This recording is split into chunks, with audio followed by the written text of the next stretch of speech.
Story with Binaca. सुनिए कहानी Binaca की जुबानी। तो लीजिए, हाजिर है रमेश बोराणा की लिखी कहानी एक युग का अंत।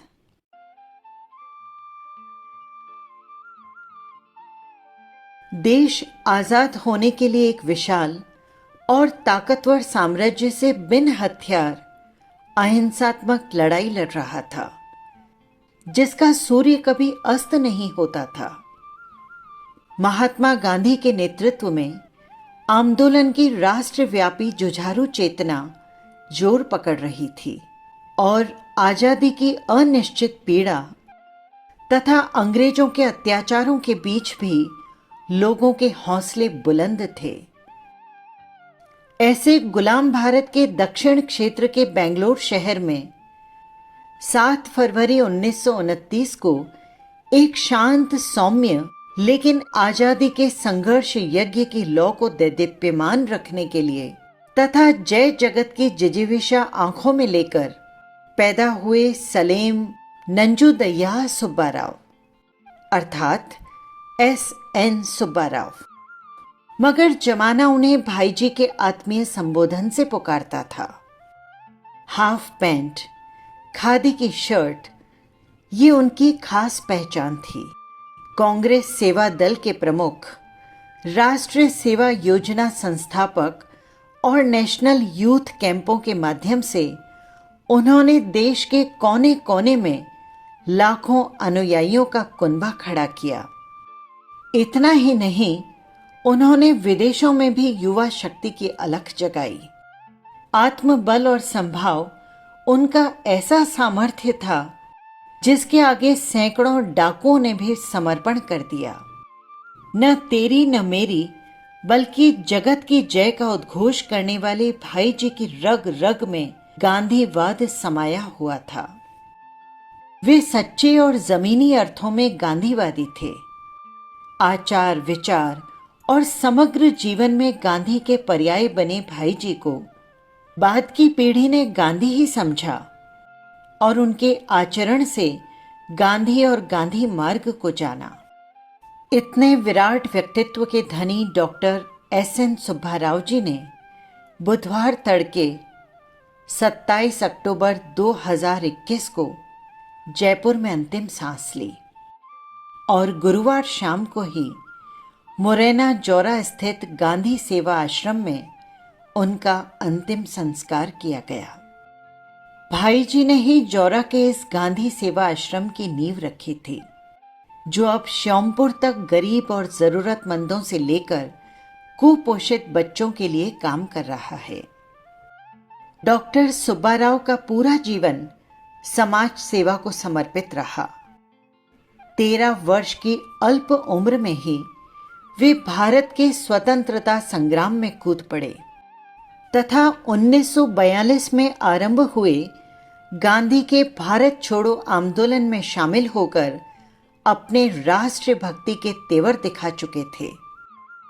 कानून की पढ़ाई करने के बाद डॉक्टर S.N. हार्डिकर के बुलावे पर डॉक्टर सुब्बाराव कांग्रेस सेवा दल से जुड़ गए और सन 1954 में चंबल क्षेत्र में आए। यहाँ युवाओं के लिए कार्य करने की आवश्यकता को महसूस करते हुए उन्होंने जौरा को अपनी कर्म भूमि बना लिया।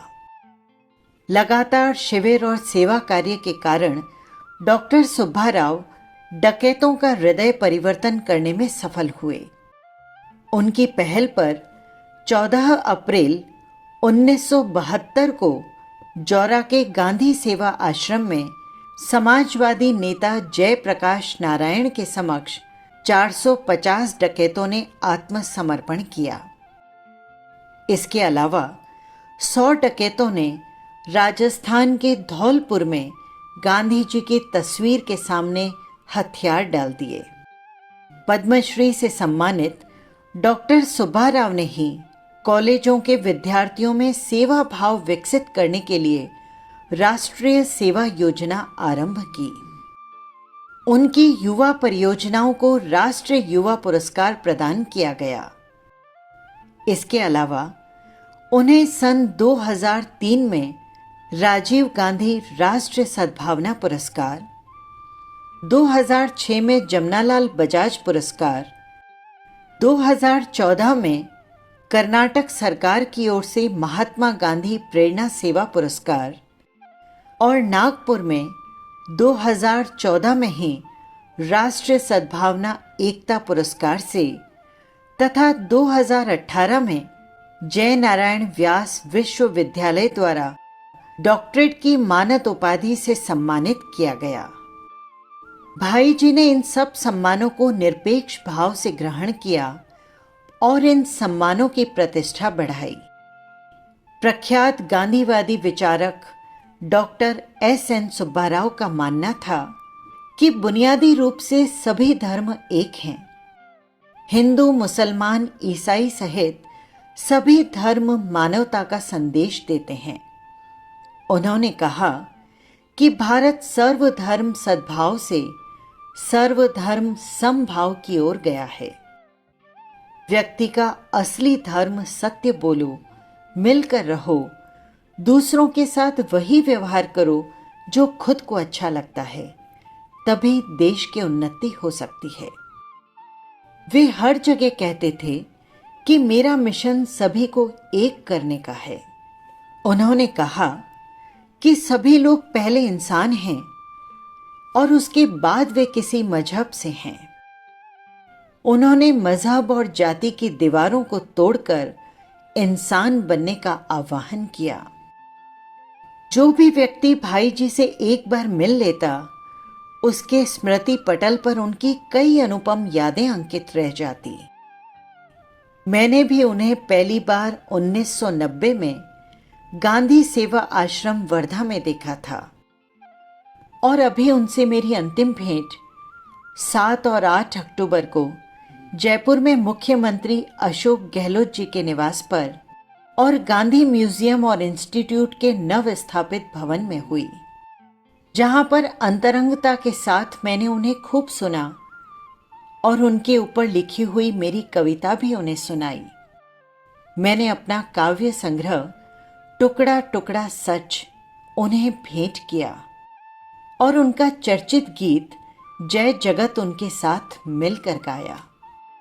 हाफ पैंट और खादी की शर्ट पहने इकहरी देह वाले इस जीवित गांधी के साथ अनेक शिविरों में हिस्सा लेने का सौभाग्य भी मुझे हासिल हुआ। राजस्थान से उनका आत्मिक नाता रहा है। इसका प्रमुख कारण यहाँ के गांधीवादी मुख्यमंत्री श्री अशोक गहलोत हैं। गहलोत जी सन 1971 के बांग्लादेश शरणार्थी शिविर से ही उनके साथ जुड़ गए थे और भाई जी को आदर्श मानकर सतत उनके सानिध्य व विचारों को आगे बढ़ाने में सक्रिय रहे। भाई जी भी उन्हें अपना पुत्रवत और विचार विरासत का उत्तराधिकारी मानते थे। मैं उन दोनों के बीच के अनमोल विचार संबंधों का साक्षी रहा हूं। वे आखिरी समय जयपुर भी अशोक जी के कहने पर ही आए थे और शायद नियति को भी भाई जी की अंतिम सांस अशोक जी के सानिध्य में ही पूर्ण करवानी थी। सुब्बा राव जी के देह के साथ एक युग का अवसान जरूर हुआ है, लेकिन उनकी कर्म कीर्ति युगों युगों तक अमिट रहेगी। Doctor S N. सुब्बा राव जी पंच तत्व में विलीन हो गए।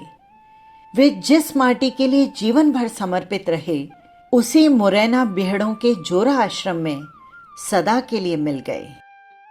गोली बारूद, अपहरण और हत्या से दहलते चंबल के बिहड़ों में शांति की बयार लाने के लिए और विश्व के युवाओं में गांधी चेतना की मशाल जलाने वाले डॉक्टर सुब्बा राव हमेशा ही याद किए जाएंगे। व्यक्ति चला जाता है मगर स्मृति रह जाती है।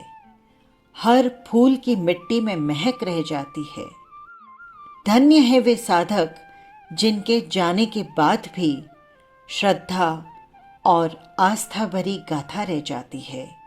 श्रद्धा और आस्था भरी गाथा रह जाती है। श्रद्धेय एस.एन. सुब्बा राव को शत शत नमन। फिर मिलेंगे किसी नई कहानी के साथ। नमस्कार।